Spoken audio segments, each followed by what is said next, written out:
Selamat datang di Kisah Mencekam, tempat di mana setiap cerita datang untuk memukau keberanianmu. Di sini, kita akan menyelami kisah-kisah horor yang tak hanya menakutkan, tapi juga penuh misteri dan keanehan yang sulit dijelaskan. Siapkan dirimu, matikan lampu, dan dengarkan dengan penuh perhatian. Karena kegelapan yang akan kita masuki tak pernah sama seperti yang kamu bayangkan. Jangan lupa, jika kamu suka dengan cerita yang membuat jantung berdebar dan bulu kuduk merinding, tekan tombol berlangganan dan ikuti perjalanan horormu bersama kami. Terima kasih.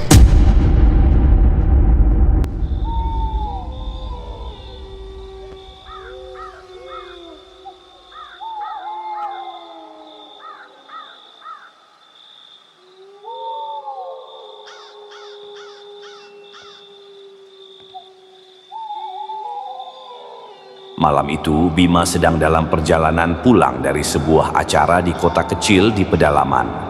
Hujan mulai turun deras, membuat pandangan menjadi kabur.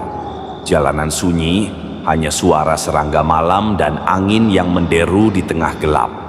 Bima memutuskan mengambil jalan pintas, sebuah jalur yang direkomendasikan oleh temannya, meskipun ia belum pernah melewatinya sebelumnya. Awalnya, jalan itu terasa biasa saja, meskipun sepi. Tapi, semakin jauh ia melaju, jalanan menjadi lebih sempit. Dikelilingi oleh pohon-pohon besar yang menjulang seperti dinding. Lampu motornya mulai meredup, dan ponselnya kehilangan sinyal. Tidak ada GPS, tidak ada petunjuk arah. Setelah beberapa saat, Bima tiba di sebuah desa kecil yang aneh. Tidak ada lampu listrik, hanya cahaya remang-remang dari beberapa lampu minyak yang tergantung di depan rumah-rumah tua. Semua bangunan tampak lapuk, seperti sudah ditinggalkan bertahun-tahun lalu. Bima merasa ada yang salah, tapi ia mencoba tetap tenang. Ia mengetuk salah satu pintu rumah, berharap bertemu seseorang untuk bertanya jalan keluar. Pintu berderi terbuka, tetapi tidak ada siapa-siapa di dalamnya. Hanya bau anyir dan tanah basah yang menyergap hidungnya. Ketika Bima berbalik hendak kembali ke motornya, telinganya menangkap suara aneh. Hi. Suara cekikikan pelan, seperti berasal dari seseorang yang sedang mengintai. Bima menoleh dengan cepat ke arah suara itu. Dari balik pohon besar di ujung jalan, ia melihat sesuatu. Sosok putih, terbungkus kain kafan, melompat perlahan.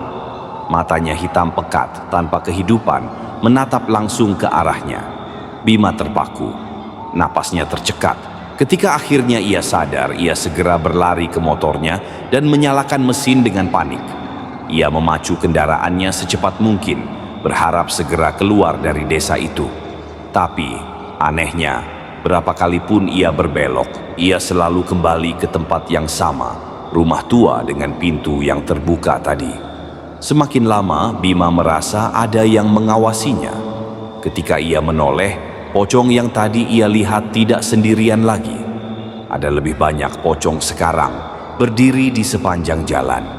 Mereka tidak bergerak, hanya menatapnya dengan tatapan kosong yang mengerikan. Hari demi hari berlalu. Bima mencoba segala cara untuk keluar dari desa itu, tapi ia selalu kembali ke titik yang sama. Setiap malam, jumlah pocong semakin banyak.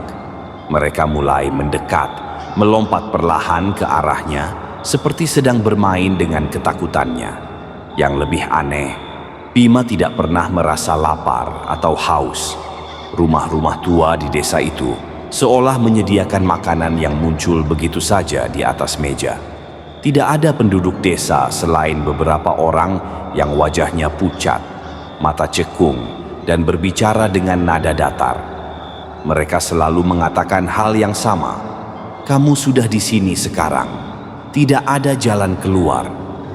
2 tahun berlalu bagi Bima di desa itu. 2 tahun penuh teror malam-malam tanpa akhir. Hingga suatu malam suara gong besar terdengar membelah keheningan. Suara itu seperti menggetarkan tanah. Ketika Bima keluar dari rumah tua tempatnya bersembunyi, ia melihat pemandangan yang tidak akan pernah ia lupakan. Desa itu terbakar. Pocong-pocong melompat liar ke segala arah. dan langit berubah menjadi merah darah. Dengan sisa keberanian yang ia miliki, Bima berlari sekuat tenaga, menembus kobaran api dan sosok-sosok yang mengejarnya. Tiba-tiba ia menemukan dirinya berada di jalan tempat semuanya bermula. Bima merasa lega sekaligus bingung. Ia segera menuju rumahnya, tapi ketika ia tiba, yang ia lihat bukanlah rumah yang ia kenal. Bangunan itu sudah berubah, modern, dan dihuni oleh orang-orang asing. Setelah bertanya, ia terkejut mengetahui bahwa waktu telah melompat 20 tahun ke depan. Bima berusaha mencari tahu tentang desa itu, tetapi tidak ada yang tahu. Tidak ada peta, tidak ada yang pernah mendengar keberadaan desa seperti itu. Dan yang lebih menyeramkan, setiap malam Bima merasa ada yang memperhatikannya dari balik jendela. Tatapan kosong itu seolah mereka belum selesai dengannya. Hari-hari Bima setelah kembali dari desa itu tidak pernah sama lagi. Ia tidak hanya dihantui oleh ingatan akan pocong-pocong yang mengepungnya selama 2 tahun, tetapi juga oleh sensasi ganjil yang terus menempel padanya. Setiap malam ia merasa ada sesuatu yang memperhatikannya. Awalnya ia mencoba menyangkalnya. Mungkin hanya paranoia, pikirnya. Tapi keanehan demi keanehan mulai terjadi di rumah kontrakan kecil tempat ia tinggal. Malam pertama, ia mendengar suara berderit dari lemari di kamarnya. Ketika ia membuka lemari itu, tidak ada apa-apa, hanya baju-bajunya yang tergantung. Tapi bau tanah basah yang familiar langsung menyeruak, mengingatkannya pada desa angker itu. Malam berikutnya, Bima terbangun karena merasa kakinya berat. Ketika ia melihat ke bawah, darahnya membeku. Di ujung kakinya ada jejak tangan kotor, seperti seseorang yang memegang kakinya saat ia tidur. Jejak itu mengarah ke lantai, dan ketika ia menoleh, ia melihat pintu kamarnya terbuka sedikit. Namun, tidak ada siapa-siapa. Seiring waktu, Bima menyadari bahwa kehadiran itu bukan hanya sebatas gangguan kecil. Malam-malamnya mulai diisi oleh mimpi-mimpi buruk. Ia kembali ke desa angker itu dalam tidurnya, dikepung oleh pocong-pocong yang tidak hanya berdiri menatapnya, tetapi mulai berbicara. "Kamu sudah milik kami. Kenapa kamu pergi?" Saat terbangun dari mimpi itu, ia mendapati sesuatu yang lebih mengerikan. Tangannya terkadang penuh dengan tanah, seolah-olah ia baru saja menggali kuburan. Kadang-kadang, ia terbangun di sudut ruangan dengan tubuh gemetar dan bau anyir yang menyengat. Bima akhirnya memutuskan untuk mencari bantuan. Ia menemui seorang paranormal bernama Pak Rasman, yang terkenal karena kemampuannya menangani hal-hal gaib. Ketika Bima menceritakan semuanya, ekspresi wajah Pak Rasman berubah serius. "Kamu membawa sesuatu dari desa itu, sesuatu yang tidak boleh keluar dari sana. Mereka tidak akan membiarkanmu pergi begitu saja." Pak Rasman melakukan ritual untuk membersihkan energi Bima, tetapi ritual itu tidak berjalan seperti biasanya. Ketika Pak Rasman mulai membaca doa-doa, lampu di ruangan itu padam. Angin dingin berhembus meskipun semua jendela tertutup rapat. Dan tiba-tiba suara itu terdengar lagi. Pak Rasman terdiam, wajahnya pucat. Ia hanya berkata, "Ini bukan sekadar gangguan. Mereka mengikutimu ke sini, dan mereka tidak akan berhenti sampai kamu kembali." Bima menolak mempercayai hal itu. Ia tidak mungkin kembali ke desa itu. Ia bahkan tidak tahu bagaimana menemukannya lagi. Tapi semakin ia melawan, semakin banyak keanehan yang terjadi. Suatu malam, Bima terbangun oleh suara langkah kaki di luar kamarnya. Langkah itu berat, seperti seseorang melompat-lompat di atas lantai kayu. Dengan tubuh gemetar, ia membuka pintu, dan di lorong gelap itu, ia melihatnya lagi. Sosok putih dengan mata kosong, berdiri diam, menatapnya.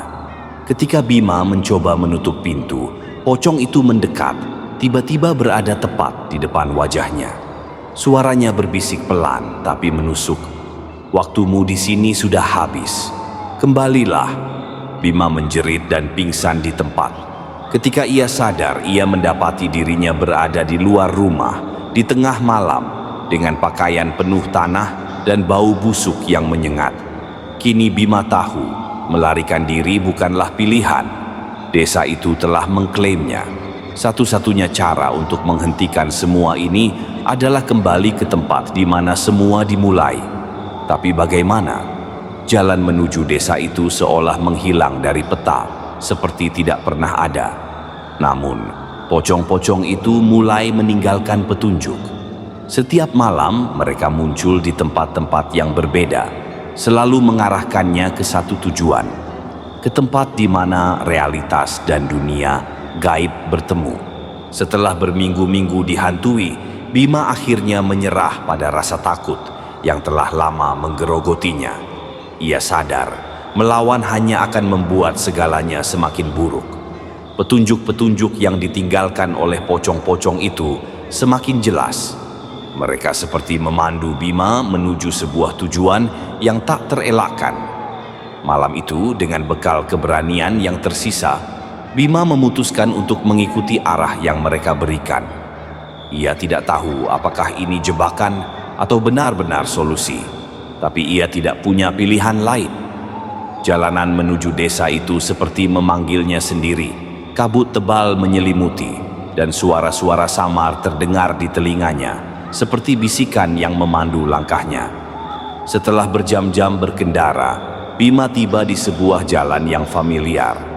Ia mengenali pepohonan tinggi yang melengkung seperti gerbang, dan bau tanah basah yang khas mulai menyengat lagi.